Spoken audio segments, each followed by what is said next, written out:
Nah, malam ini kita hadirkan kembali dialog khusus energi sukses bisnis. Tema yang kita angkat di malam hari ini adalah indikator sukses bangun bisnis kopi. Bersama saya sudah ada Coach Margeti Herwin, Master Coach dan founder dari Smart Business Coaching Firm. Malam, Coach Getty. Malam Bang Zaini. Bagaimana kabarnya Coach Getty? Kabar baik. Baik ya. Selamat malam para pendengar RRI Pro 3 malam ini. Ya, dan malam ini kita hadirkan juga tamu kita, Pak Hans Simanjuntak, pemilik Dialog Cafe Balikpapan ya. Pak Hans, malam juga Pak Hans. Selamat malam. Bagaimana kabarnya di sana Pak Hans di Balikpapan? Balikpapan hari ini sangat cerah. Oh begitu ya. Dan cuaca cukup panas. Ya. Nanti Pak Hans akan memberikan bagaimana bisa sukses sebagai pebisnis kopi ya. Tipsnya Coach Getty ya. Pak Hans ini bukan sekedar pebisnis kopi, tapi dia juga master barista. Oh begitu. Ada training barista di coffee shopnya. Tapi kenapa Pak Hans Simanjuntak tidak hadirkan malam ini, Coach Getty? Nah, jadi kopi ini kan lagi tren ya, Bang. Ya. Tetapi banyak juga kopi-kopi baru muncul, kafe kopi baru, terus banyak juga yang hilang. Nah, yang bertahan ini kenapa sih gitu? Padahal ya semuanya sama tentang kopi, sama-sama jualan kopi, sama-sama jualan kopi. Masyarakat Indonesia tuh ternyata penggemar kopi, tapi ada yang tutup, ada yang terus jalan dan bahkan tambah berkembang. Nah, hari ini saya undang Pak Hans. Pak Hans adalah klien saya tahun 2022 ya Pak Hans ya. Benar. Pada saat pandemi ya kalau pada saat pandemi kita online dan saya waktu ke Balikpapan pun di PCR gitu. Naik pesawatnya masih di PCR gitu ya. Saya ke Balikpapan dan dampingi tim Pak Hans ya, dan alhamdulillah Pak Hans terus bisnisnya tumbuh. Ya. Gitu. Nanti pendengar juga bisa bertanya langsung ya ke Pak Hans boleh, ke Coach Getty boleh di 021 352 3172 atau di 021 386 2375 atau di 021 384 4545. Saya ingin dengar cerita dari Pak Hans Simanjuntak dulu. Bisnisnya sekarang ini bagaimana, Pak Hans? Apa saja bisnisnya Pak sekarang, Pak? Oh ya, bisnis utama kami memang saat ini adalah coffee shop. Ya. Selain itu kami juga ada bisnis retail untuk makanan sehat, sayur-sayuran organik, dan juga ada bisnis kami di pendidikan.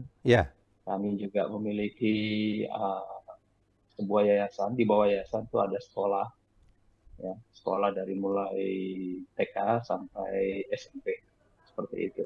Cukup banyak ya bisnisnya Pak. Fokusnya banyak di coffee shop. Oh, coffee shop begitu ya. Sudah ada berapa coffee shop sekarang Dialog Cafe-nya? Dialog Coffee perlu saya kasih informasi, Dialog Coffee ini sebenarnya dimulai tahun 2012. Jadi sebenarnya sudah hampir 12 tahun. Ya. Sempat kita punya 3 di Balikpapan semua. Namun setelah masa Covid kita tutup 1 gerai. Dan kita fokus di 2 gerai ini.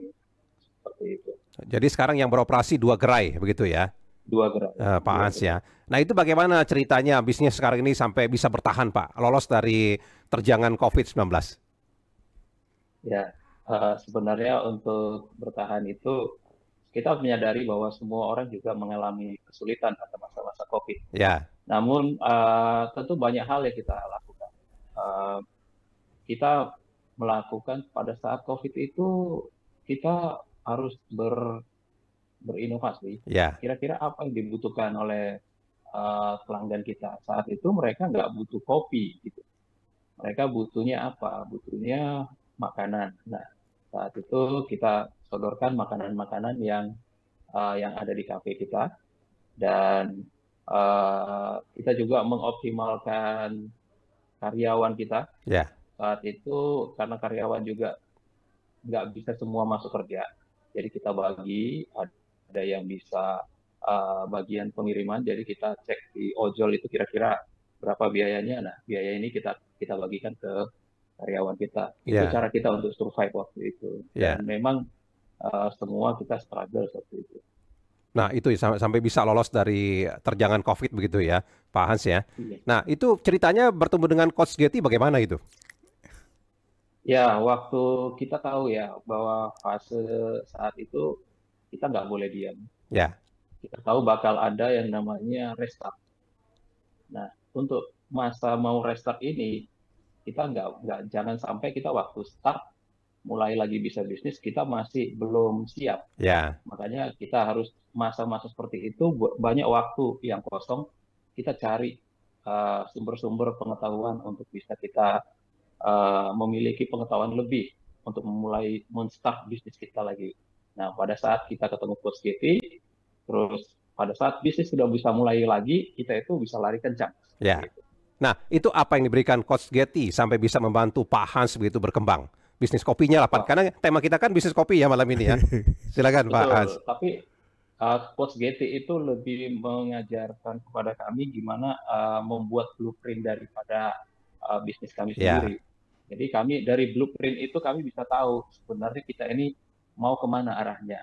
Nah, setelah ini jelas, kita tahu tahapan-tahapan apa yang kita harus kerjakan, dan syukur kita bisa melewati itu, dan saat ini bisnis kita sudah kembali sehat. Ya, nah Coach Getty mungkin bisa cerita yang diberikan ke Pak Hans ini apa sampai bisa seperti Jadi pada saat pandemi semua orang teriak tentang problem. Ya. Padahal di situ ada opportunity. Opportunity yang mungkin orang lain tidak lihat, kita bisa lihat.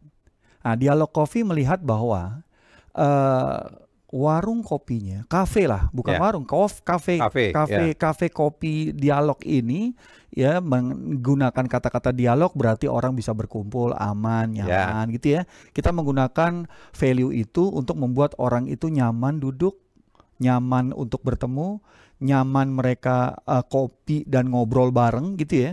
Dan juga mereka bisa bekerja, mereka bisa pesan makanan, mereka aman berada di Dialog Coffee. Setelah Dialog Coffee mulai tumbuh lagi, mulailah bermunculan banyak coffee shop di sekitar. Wah, itu challenge lagi, tantangan lagi. Tapi dengan fokus kita membangun branding, terus bangun lagi inovasi-inovasi makanan atau produk, pilih mana yang laku, mana yang banyak dicari, yang nggak dicari, yang membuat waste terhadap bahan baku, ya jangan diproduksi. Dan teman-teman ini bukan cuman fokus di produk dan nilai-nilai saja, tapi juga bagaimana service excellence. Ya, Pak Hans sangat memilih tim yang memang mau bekerja sama dia untuk ayo kita fight. Kalau yang mungkin kelihatan fight tapi dia nggak mau kerja, tidak mau semangat, ya mungkin orang itu akan hilang dengan sendirinya gitu.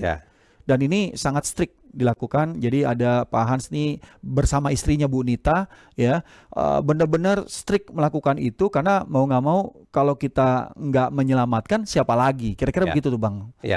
Nah, sebenarnya membedakan ya Pak Hans ya antara Dialog Cafe dengan coffee shop yang lain itu apa sih bedanya? Oke, tentu kita melihat, kita harus memiliki diferensiasi. Yang membuat kita berbeda, bahwa di Dialog Coffee itu kita mengetahui siapa market kita, di mana market kita. Nah, market kita itu adalah orang-orang yang kalau dari sisi usia itu bisa dibilang usia yang sudah matang, sampai yang tua ya, yang lansia. Nah, saya membaca bahwa karakter-karakter orang yang sudah usia seperti itu, mereka sangat kalau mereka sudah nyaman di satu tempat, mereka akan kembali lagi, datang kembali. Mereka tidak suka untuk pindah-pindah dari satu tempat ke tempat yang lain. Karena sudah nyaman begitu ya, Pak Hans ya. Sudah nyaman. Dan saya juga mempelajari mereka butuhnya apa, mereka maunya apa. Mereka bilang mereka suka di tempat kita yang nyaman. Tempat duduknya kita kasih nyaman, kita kasih yang empuk. Dan mereka bilang begini, kami juga mau kerja gitu. Dan di sana para pebisnis memang datangnya di tempat kita dengan berbagai macam jenis bisnis mereka. Dan kadangkala meeting point untuk pertemuan bisnis itu datangnya ke tempat kita. Dan fasilitas yang mereka harapkan, seperti misalkan ya tentu koneksi internet itu penting, dan akses untuk colokan untuk listrik itu mereka sangat kita pikirkan. Jadi hal-hal seperti itu, dan juga tentu produk kita. Jadi customer kita itu mereka mau mendapatkan, saya datang ke satu tempat, saya nggak pusing lagi. Misalnya gini, mereka datang itu belum jam makan, tapi mereka masih mau makanan yang ringan. Kita ada makanan ringan. Pada saat jam makan siang, biasanya waiter kita itu sudah datang. Pak, ini sudah waktunya makan siang. Kira-kira Bapak sudah mau makan siang atau enggak? Gitu. Oh ya Dek, mana ini menu-menu makan siangmu? Kita tawarkan. Dan akhirnya mereka happy. Dan pada saat mereka selesai makan siang, mereka kita tawarkan. Misalnya, waiter kita juga kita ajarkan bahwa kita harus peduli kepada tamu kita. Tamu-tamu kita ini rata-rata usianya juga sudah nggak muda lagi. Dan mereka kita tawarkan, Pak, bagaimana kalau Bapak minum air putih dulu? Karena tadi kita udah lihat bahwa udah banyak minum yang manis-manis dan lain-lain. Seperti itu loh, Pak. Jadi kita memberikan juga seperti yang dikatakan Coach Gary tadi, service of excellence. Yeah. Jadi kita peduli kepada customer kita, peduli pada kesehatan mereka. Seperti itu. Jadi dan intinya ini memang kuncinya itu di servisnya begitu ya Pak Hans ya? Salah satunya di servisnya, karena kita juga dari sisi produk, dari makanan, kita lengkap dari mulai makanan ringan sampai makanan yang berat. Dan variasinya cukup banyak, sekitar 40 lebih. Dan untuk minuman pun kita banyak, dari mulai yang kopi dan non-kopi kita lengkap. Bahkan kita siapkan juga jus, karena kita tahu bahwa customer kita juga mereka ada yang concern terhadap kesehatan mereka. Iya.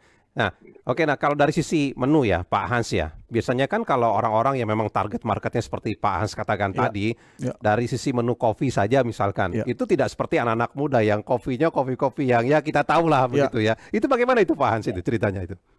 Yang pertama kita tentu memilih produk itu, bahan baku kita jelas yang concern kesehatannya kita pikirkan. Terutama katakanlah bahan-bahan itu sudah ada standar kesehatan nggak? Ya, misalnya sekarang seperti pemanis dari sirupnya ini kira-kira sudah ada standar kesehatannya atau tidak? Karena sekarang ini banyak sekali produk-produk pemanis yang mengandalkan rasa manis saja seperti itu. Dan akhirnya kita punya empati. Kita juga tidak ingin customer kita sakit. Gitu ya. Jadi kita peduli dengan mereka. Dan untuk pemanis sendiri dari gula, kita selalu siapkan juga gula-gula yang memang rendah kalori seperti itu. Dan ini kita sangat komunikatif ya dengan customer kita. Dan mereka merasa bahwa tempat kita itu homey ya buat mereka. Dan kadang-kadang customer kita itu saking familiarnya dengan kita. Mereka datang itu bilang ke staff kita biasa ya. Seperti itu. Sudah tahu begitu ya. Tidak perlu tanya lagi karena sudah tahu pesanannya apa. Betul. Begitu ya. Betul. Nah, yang paling kendala itu adalah kalau kita ada pegawai baru. Dia akan bingung biasanya Bapak itu apa. Tapi kita sudah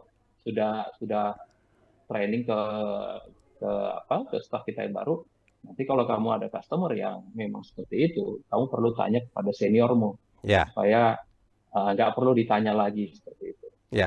Nah, Coach Getty, kekuatan servis seperti apa sebenarnya dalam sebuah bisnis? Jadi gini, seperti siaran kita sebelumnya, bahwa value itu penting banget.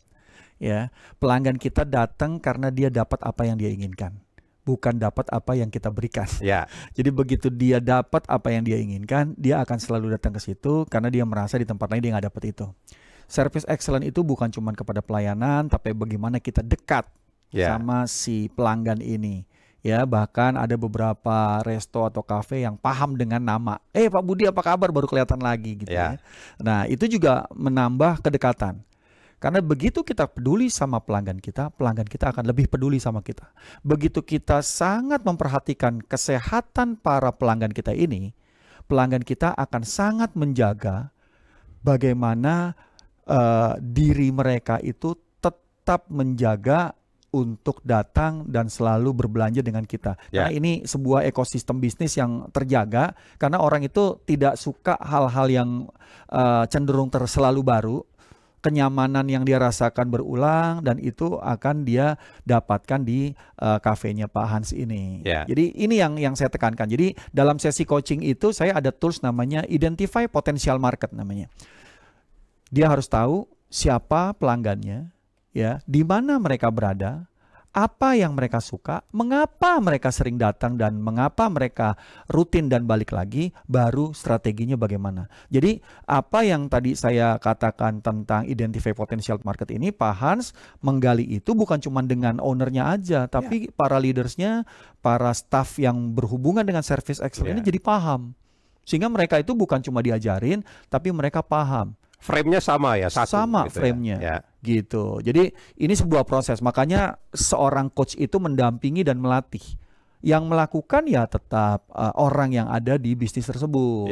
Itu yang membuat bahwa klien-klien di bisnis coaching yang saya dampingi, khususnya UKM, bisnis menengah ke atas ini, mereka jadi terlatih dan merubah habit kebiasaan lamanya menjadi habit kebiasaan baru. Dan bisnis itu cenderung signifikan dan terus tumbuh, Bang.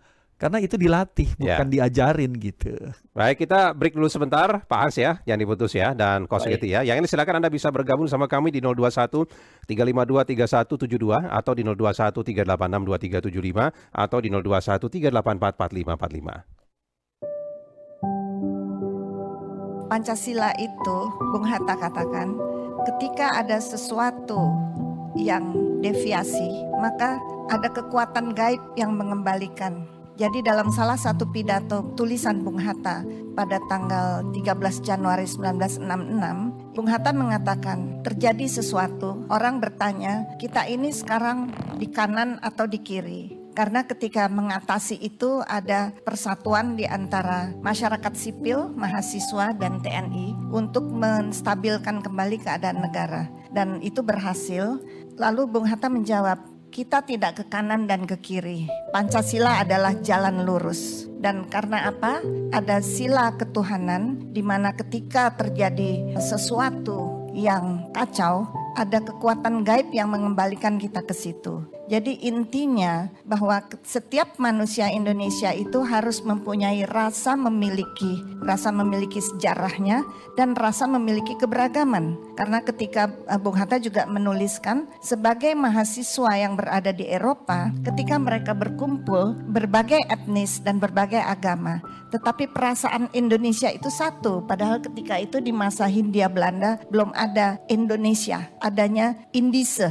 Tapi kemudian Perhimpunan Indonesia merubah istilah Indise itu menjadi Indonesia. Jadi rasa memiliki dan kita tidak usah takut. Kita mempunyai adab sendiri, suku bangsa sendiri, kebiasaan sendiri. Tapi di sana ada teman-teman kita yang juga suku bangsanya berbeda, tetapi tidak apa-apa. Kita semua adalah satu, rasa memiliki bersama. Dr. Anda Halidah Nuriyah Hatta, Putri Bung Hatta, untuk Oase Indonesia.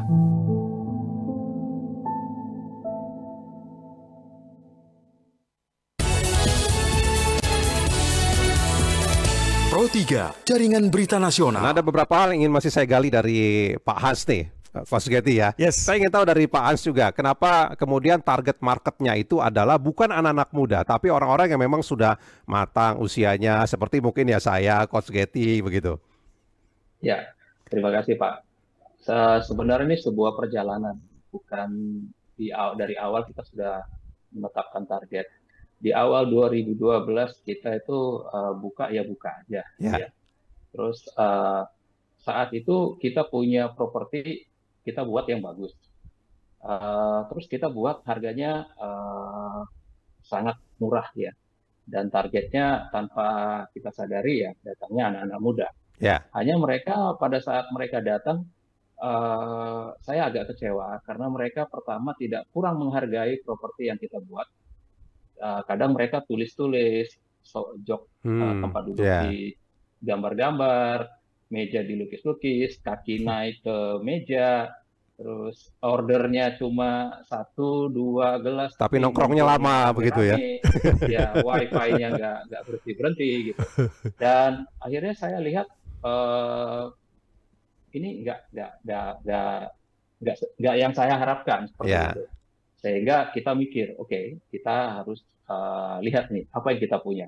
Setelah kita lihat, kita punya ini sebenarnya interior kita sudah oke, semua sudah oke. Tinggal apa ini produknya yang harus kita rubah. Dari sisi harga kita rubah juga, kita naikkan. Tentu harus berbanding lurus dengan kualitas. Sehingga kita terus belajar bagaimana cara kita meningkatkan kualitas. Kita selalu ya ATM itu ya, amati, tiru, modifikasi. Dan beberapa kali kalau saya berpergian ke kota-kota lain di Indonesia, bahkan di luar negeri, saya selalu mengawasi, mencari tahu apa yang bisa saya adopsi untuk bisa saya implementasikan di kafe saya. Dan saya bersyukur bahwa banyak hal yang berubah, dan tentu kita terus meningkat, customer kita juga happy, dan karena kita selalu membuat ikatan emosional yang bagus dengan customer kita, mereka tidak sungkan-sungkan untuk memberikan masukan. Kalau saya perhatikan customer kami yang sudah mengenal kami, mereka jika ada yang kurang dari sisi apapun, baik itu pelayanan atau produk, mereka langsung ngomong ke kita daripada mereka ke media sosial. Jadi kalau saya perhatikan review di Google Review dan lain-lain, yang apalagi yang negatif, itu saya lihat memang kita nggak kenal. Mungkin kita customer yang baru. Bisa tapi jadi utusan saingan juga begitu ya Pak Hans ya. Betul. Nah, tapi itulah kita tanpa sengaja, memang kita pelan-pelan menemukan pola kita. Dan akhirnya memang yang datang itu segmennya segmen orang-orang yang memang sudah dari sisi usia sudah matang, dari sisi pekerjaan, dan pekerjaan mereka juga sudah bagus seperti itu. Dan karena memang kita juga punya hubungan yang cukup hangat, itu mereka kalau misalnya ada tamu dari kota lain atau dari negara lain, mereka selalu bilang, udah kita ke sana aja, ke Dialog Coffee. Nah, itu kan membina. Saya lagi nunggu tamu di bandara. Saya waktu itu kebetulan ini tamu saya, tapi dia nggak tahu kalau saya owner dari Dialog Coffee. Mereka begitu datang tamunya, ngobrol sebentar, saya bilang, oke, kita ke sana aja ke Dialog Coffee. Dan saya merasanya, wah, senang sekali seperti itu. Nah, untuk membina hubungan emosional yang baik dengan pelanggan itu kan diperlukan kecakapan komunikasi, Pak Hans ya. Itu bagaimana Bapak membina itu, tidak hanya Bapak yang menguasai, tapi juga anak buah Bapak di lapangan begitu. Itu bagaimana caranya? Baik, nah ini juga suatu tantangan buat kita. Awalnya untuk tim saya, tentu mereka sangat kaku ya, belum terbiasa dengan hal seperti itu. Tapi saya harus memberikan contoh kepada mereka, dan saya libatkan mereka. Contohnya supervisornya, manajernya, itu saya perkenalkan kepada mereka. Terus walaupun mereka tidak mengikuti pembicaraan kami sepanjang pembicaraan itu, tapi paling tidaknya di awalnya ada kenal. Jadi pelan-pelan mereka melihat cara saya, dan saya juga secara saya berikan waktu juga untuk supervisor kami, kepada manajer kami, bagaimana cara untuk membuka komunikasi, membina komunikasi dengan customer. Makanya kita bilang kita Dialog Coffee ya. Ingat kata-kata kuncinya adalah dialog. Itu kuncinya Dialog Coffee. Bisa berkomunikasi, bukan monolog. Tidak hanya sekedar brand, tapi ada filosofi diterapkan langsung begitu ya Pak Hans ya. Baik, kita ke pendengar dulu, ada Pak Jamil di Bogor, Jawa Barat. Pak Jamil, silakan Pak Jamil. Malam Pak. Halo Pak. Silakan Pak Jamil, malam Pak. Ya, ada beberapa dari saya, satu pertanyaan sih. Jadi apa contoh kecil membangun kedekatan dengan pelanggan? Jadi gimana caranya kita biar bisa dekat dengan pelanggan tuh gimana sih Pak? Baik, itu saja Pak Jamil ya. Terima kasih. Terima kasih Pak Jamil. Pak As mungkin bisa memberikan tipsnya ke Pak Jamil di Bogor. Silakan Pak As. Baik Pak Jamil, kita usahakan secara natural ya Pak ya. Tidak dibuat-buat. Kadang-kadang ada, kita lihat, kita harus membaca customer itu sendiri. Ada customer yang memang dari awal pun dia sudah sangat open ya. Kita bisa rasakan bahwa customer ini bisa diajak komunikasi. Nah, yang seperti ini lebih mudah. Kita bicara natural aja. Misalnya boleh kenalan ya. Terus sebelumnya apakah sudah pernah? Terus Bapak kira-kira sukanya kopi atau minum yang lain? Gitu.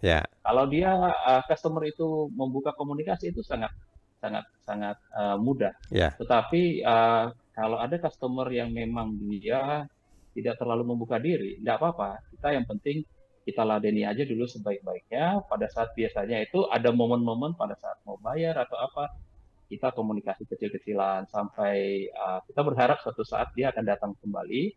Kita akan buat lagi komunikasi lebih meningkat lagi. Eskalasinya kita tambah sehingga saya perhatikan dan ini cara-cara ini berhasil. Customer kita memang banyak yang hanya tadinya mau datang mau lihat-lihat aja, tapi lama-lama sama kita sudah sangat dekat sekali. Gitu. Setelah kita kenal, malah kita kadang-kadang di luar bukan di kafe pun kita nggak lihat, tiba-tiba di telepon tuh. Tadi saya lihat kamu di sini loh, lagi ngapain gitu. Jadi itu luar biasa gitu. Jadi kita buatnya senatural mungkin. Kadang kan ada satu periode saya punya manajer baru, dia mungkin dari pengalaman dia di tempat lain, dia buat kaku. Jadi dia kasih greeting, selamat datang di Dialog Coffee gitu. Tapi itu aja, nggak ada sesuatu yang berkesan. Itu kan terasa seperti dibuat-buat ya, terprogram, terkaku. Nah, itu yang saya perbaiki. Saya bilang kembali, kita namanya dialog itu harus benar-benar dua arah. Ya, kita buka dua arah. Nah, nggak bisa semua customer memang kita ajak berdialog, tapi paling tidaknya ada komunikasi kecil lah dengan mereka. Dan kadang customer ada yang tidak ingin diganggu, nggak ingin banyak bicara. Tetapi kalau kita perhatian dengan mereka, gestur badannya aja kalau dia mau butuh bantuan kita harus tanggap. Misalnya dia sudah lihat, mutar, kita harus tanggap. Pada saat kita tanggap, Pak, apa yang bisa saya bantu? Nah, itu sudah komunikasi yang baik. Itu salah satu hal-hal kecil. Nah, itu tips dari Pak Hans ya. Tapi saya tanya juga ke Pak Hans. Karena kabarnya saya dengar nih ya, Pak Hans adalah salah satu barista yang sangat diperhitungkan juga di Kota Balikpapan begitu ya. Nah, apakah juga profil Pak Hans itu ikut mendorong bisnisnya Pak Hans juga menjadi besar begitu? Benar Pak. Jadi sebenarnya saya bukan hanya barista. Saya mentraining barista itu sekitar mungkin saat ini sudah lebih dari 400 orang yang saya didik untuk jadi barista dan sudah bekerja di mana-mana di seluruh Indonesia, bahkan ada yang sampai di Dubai dan di beberapa negara. Nah, saya sebenarnya tidak berfokus kepada edukasi di baristaan. Saya buka sesi itu hanya setahun itu paling beberapa kali. Jadi, berbagi ilmu lah begitu ya Pak Hans ya. Berbagi ilmu. Nah, sebenarnya awalnya saya itu bukan mau buka kelas barista, karena sebenarnya saya seorang tester kopi yang tersertifikasi secara dunia. Jadi kalau disebut orang itu Q grader. Jadi saya setiap 3 tahun sekali kami harus kalibrasi lidah, kalibrasi bagaimana kami mentes, mengkurasi kopi. Dan karena ini saya sering berhubungan dengan beberapa kementerian, sehingga setahun itu ada beberapa kali kami, saya terutama berangkat ke luar negeri untuk mempresentasikan kopi-kopi Indonesia dari mulai Aceh sampai Papua. Dan yang terakhir itu adalah Indonesian Coffee Day yang pertama di London tahun 2019. Setelah itu sekarang kalau nggak salah Indonesian Coffee Day itu sudah yang kelima atau keempat. Dan di sana cukup sukses. Kita melakukan cupping dan waktu itu kita bawa bukan hanya cupping kopi yang kita bawa, tapi kita juga ada tim dari UMKM-nya, ada juga dari eksportir kita, dan juga ada petani. Jadi lengkap sekali pada saat Indonesian Coffee Day itu. Dan akhirnya setelah itu saya bertanya kepada teman-teman yang eksportir, mereka bilang sukses luar biasa, bahkan mereka tidak bisa sampai mereka kelabakan untuk memenuhi kebutuhan Eropa. Dan pembeli terbesar pada saat itu adalah Swiss. Swiss. Baik, kita ke Pak Hadi di Bekasi. Pak Hadi, malam Pak. Silakan Pak Hadi. Terima kasih, selamat malam Bung Rudi ya. Silakan Pak Hadi. Ya, saya Nur Hadi Bekasi, Bung Rudi. Iya, mau menanyakan ke Coach Yeti dan Pak Han, selamat malam semua. Malam, Pak. Terima kasih sudah talk show malam hari ini. Mau menanyakan nanti boleh Coach Getty tambahkan, tapi mau nanyakan ke Pak Hans, pengalamannya gimana? Tadi ada bicara Coach Getty mengenai profiling customernya begitu ya. Kalau yang dilakukan oleh Pak Hans akhirnya untuk yang kopi ini bagaimana?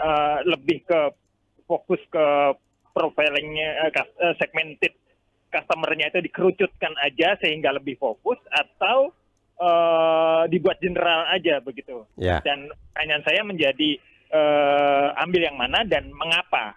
Perlu evaluasi nggak setelah berjalan beberapa tahun kemudian baru daerah sini memang begini, dan itu pengaruh nggak sama lokasi kafenya. Jadi di sini begini, di situ begitu. Mohon paparannya. Sukses selalu. Terima kasih Pak Hadi ya. Malam kembali. Ya, mungkin ke Pak Hans dulu bisa dijawab Pak Hadi, silakan, nanti Coach Getty bisa menambahkan. Baik, Pak Hadi, sebenarnya saya membuat lingkungannya itu setelah saya tahu segmen saya seperti itu, saya membuat tentu dari produknya, dari price, produk, dan juga lingkungannya. Tentu saya tidak langsung membuat mengerucut seperti itu. Pada saat customer kita datang, mereka akan melihat bahwa ini cocok nggak buat saya. Misalnya dilihat dari segi harga, ini buat saya tidak cocok. Saya mungkin cari tempat lain yang lebih di bawah ini. Dan lingkungan yang datang pun, contohnya begini, saat itu ada gerombolan anak-anak muda mau datang ke kafe itu kita, tetapi tiba-tiba temannya bilang begini, salah satunya, saya nggak mau di situ. Kenapa? Karena bapak saya situ, masa saya sama satu kafe sama bapak gitu.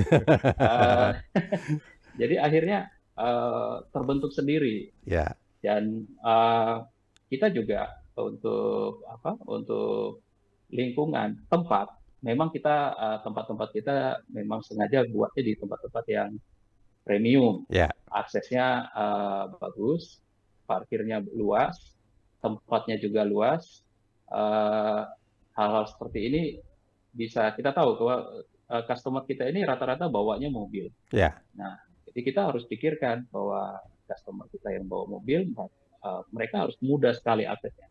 Dan Coach Getty sudah tahu ke tempat kita. Jadi untuk parkir sampai 50-80 mobil cukup seperti itu. Baik, Coach Getty bisa tambahkan sedikit dari Pak Hadi tadi. Jadi pada saat sesi coaching di bisnis ada tools yang namanya value proposition design, Bang Zaini. Dan itu kita lakukan dengan Pak Hans dengan timnya dan para leadersnya supaya mereka paham.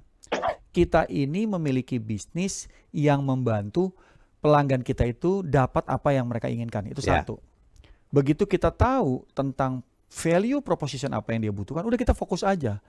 Karena begitu kita fokus, kita akan mendatangkan pelanggan yang tepat. Memang mungkin jumlahnya lebih kecil, tapi ternyata omsetnya lebih banyak. Nah, gitu deh. Kadang-kadang kita mencari omset yang banyak, tapi orangnya banyak, jadi capek gitu ya. Tapi dengan kita fokus ya, kita tahu apa yang pelanggan mau, apa yang pelanggan nggak mau, pelanggan yang mau kita punya strategi apa yang kita berikan untuk mereka mendapatkan apa yang mereka mau, yang mereka tidak mau apa yang kita punya strategi untuk bisa menjelaskan kepada mereka yang mereka tidak mau, sehingga akhirnya terjadilah fit antara produk dan market. Ini sebuah proses yang kadang-kadang kita hanya pikirnya by feeling, kita tidak pernah mengukur. Pak Hans adalah salah satu klien saya yang mengukur setiap apa yang dilakukan. Sehingga apa strategi yang muncul dalam strategi bisnis dalam periode tertentu, itu memang berdasarkan data. Berdasarkan apa yang diolah, sehingga real hasil bisnis karena kita lakukan tes dan ukur setiap waktu. Jadi ini menarik. Jadi indikator sukses dalam membangun bisnis kopi, satu, produk itu jelas. Produk itu nggak main-main, inovasi terhadap produk makanan penunjang itu juga satu hal yang membuat indikator sukses. Yang kedua apa? Service excellent. Bagaimana kita membuat operasional berjalan dengan baik, kesiapan produk, bahan baku, kualitas, dan juga pelayanan dari tim kita. Nah, lokasi adalah satu hal yang menunjang sesuai dengan target market yang kita inginkan, dan juga strategi pemasaran digital. Itu penting karena sekarang semua pada digital.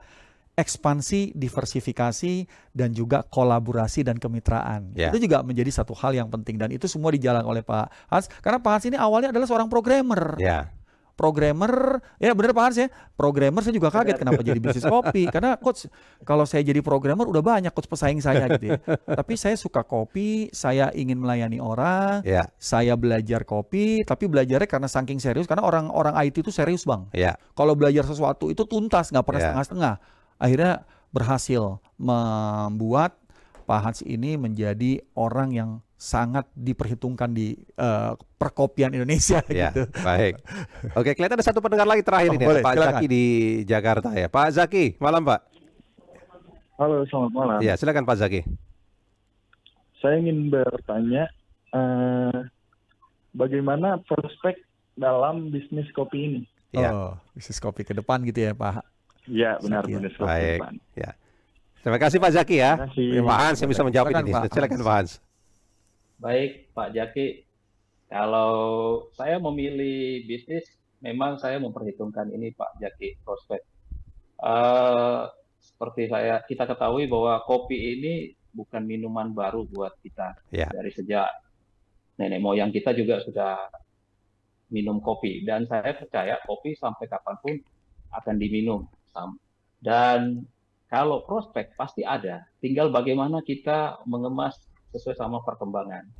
Yang jelas, kalau saya melihat kopi ini tetap akan diperlakukan sebagai kopi.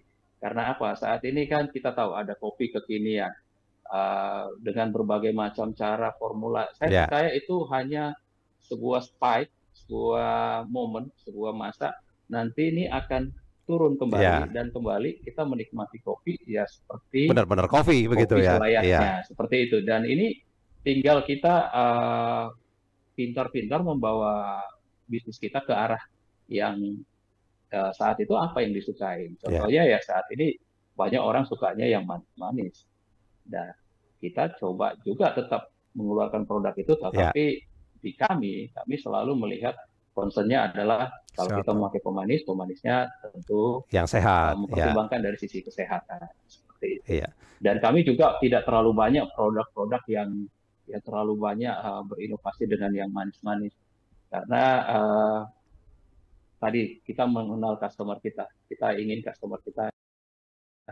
Dan saya yakin kalau bisnis kopi sampai kapanpun bisa maju. Tinggal bagaimana kita men-set up bisnis kita, mau kita gerainya sedikit, 1, 2, atau mau kita mau bikin jaringan, itu mudah. Tinggal kita membuat setupnya. Nah, kebetulan kalau di kami, karena kami ini cukup dibilang muatannya berat, kami ada hot kitchen, ini sangat sulit untuk kami buat duplikasinya, karena ini juga banyak hal yang harus dipertimbangkan. Nah, berbeda kalau kita membuat itu menjadi simple, kita bisa membuat ini menjadi sebuah jaringan atau chain, bisa kemana-mana seperti itu. Tinggal kita mau kemana seperti itu. Baik, kalau begitu sayang sekali waktu kita terbatas nih, Coach Getty. Cukup menarik ini perbincangan dengan Pak Hans Simanjuntak. Kapan-kapan kita undang Pak Hans lagi. Boleh dalam seri-seri berikutnya ya. Karena ini adalah sebuah bukti Bang. Dari sesi pertama saya yang cerita tentang identitas.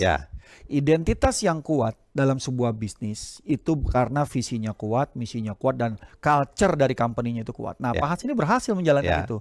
Sehingga produknya itu menjadi benar-benar otentik, dicari orang, dan bisnisnya jadi konsisten. Tumbuh secara bertahap. Gitu. Baik, kalau begitu. Pak Hans, terima kasih banyak sudah bersama kami malam hari Pak ya. Dan juga Coach Getty. Terima kasih banyak Coach Getty. Selamat malam Bapak-bapak sekalian. Pendengar. Ya demikian tadi narasumber kita ya, Pak Hans Simanjuntak, pemilik Dialog Cafe dan Coach Getty. Nanti akan hadir lagi hari Selasa minggu depan ya, Coach. Narasumber yang lebih hebat lagi. Baik, kalau begitu. Berikut kami hadirkan Nuansa Ramadan, produksi RRI Jakarta, dengan tema Berkah Ramadan Geliat Pelaku UMKM Penjual Takjil di Kota Depok, bersama dengan Rido Lingga, produksi RRI Jakarta.